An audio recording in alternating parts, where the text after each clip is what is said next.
ദൈവത്തിൻ്റെ വചനത്തിൽ നാം നോക്കിക്കഴിഞ്ഞാൽ പലപ്പോഴും ഒരു വിതയെക്കുറിച്ചും കൊയ്ത്തിനെക്കുറിച്ചും എഴുതിയിരിക്കുന്നു. നല്ല വിത്ത് വിതച്ചാൽ അതിൽ നിന്ന് നല്ലൊരു കൊയ്ത്ത് നമുക്ക് ലഭിക്കും. നല്ല വിത്ത് നല്ല നിലത്ത് വിതച്ചാൽ 30, 60, 100 മേനിയായി കൊയ്തെടുക്കുവാനായി കഴിയും.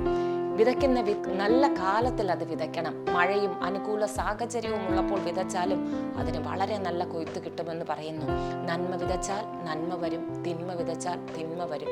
ലോഭമായി വിതച്ചാൽ ലോഭമായി കൊയ്യും, ധാരാളമായി വിതച്ചാൽ ധാരാളമായി കൊയ്യും എന്ന് പറയുന്നു.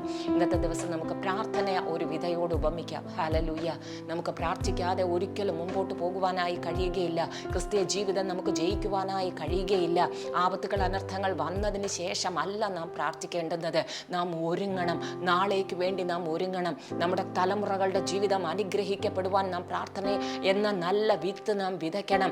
ആ ദൈവരാജ്യത്തിന് വേണ്ടി നാം നല്ല വിത്ത് പോലെ പ്രാർത്ഥനയെ വിതയ്ക്കണം. കണ്ടിട്ടില്ലാത്ത ദേശങ്ങൾക്ക് വേണ്ടി, കാണാത്ത ദൈവദാസന്മാർക്ക് വേണ്ടി, കാണാത്ത ആത്മാക്കൾക്ക് വേണ്ടി നാം പ്രാർത്ഥനയിൽ വിതയ്ക്കണം. ഹല്ലേലൂയ.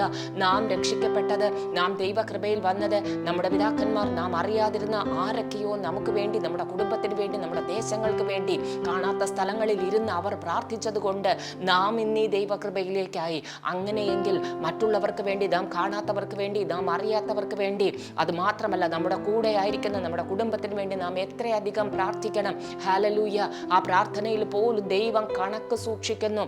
ആരെല്ലാം എത്ര സമയം, രാത്രിയും പകലും തങ്ങളുടെ സമയം, തങ്ങളുടെ സൗകര്യങ്ങൾ മാറ്റിവെച്ച്, തങ്ങളുടെ സുഖം മാറ്റിവെച്ച് ദൈവസന്നിധിയിൽ പ്രാർത്ഥിച്ചവരുടെ കണക്കെല്ലാം കർത്താവിൻ്റെ ജീവപുസ്തകത്തിൽ ഉണ്ട്. കർത്താവ് പറയുന്നു, മടുത്തു പോകാതെ പ്രാർത്ഥിപ്പിൻ, ഇടവിടാതെ പ്രാർത്ഥിപ്പിൻ, എപ്പോഴും പ്രാർത്ഥിപ്പിൻ. വചനത്തിൽ പ്രാർത്ഥനയെക്കുറിച്ച് അനേക കാര്യങ്ങൾ എഴുതിയിരിക്കുന്നു. ഞങ്ങളെ കേൾക്കുന്ന പ്രിയമുള്ള ദൈവമക്കളെ, നാമം നമ്മുടെ ജീവിതത്തിൽ പിശാചനാൽ ചതിക്കപ്പെട്ടു പോകാതിരിക്കുവാൻ, വഞ്ചിക്കപ്പെട്ടു പോകാതിരിക്കുവാൻ, നമ്മുടെ തലമുറകൾ അനുഗ്രഹിക്കപ്പെട്ട ഭാവി ജീവിതത്തിലേക്ക് എത്തുവാൻ പ്രാർത്ഥനയിൽ പൊരുതുക, പ്രാർത്ഥനയിൽ വിതയ്ക്കുക. നാം വിതയ്ക്കാതിരുന്നാൽ ഒരു കൊയ്ത്ത് നമുക്ക് ലഭ്യമാകയില്ല.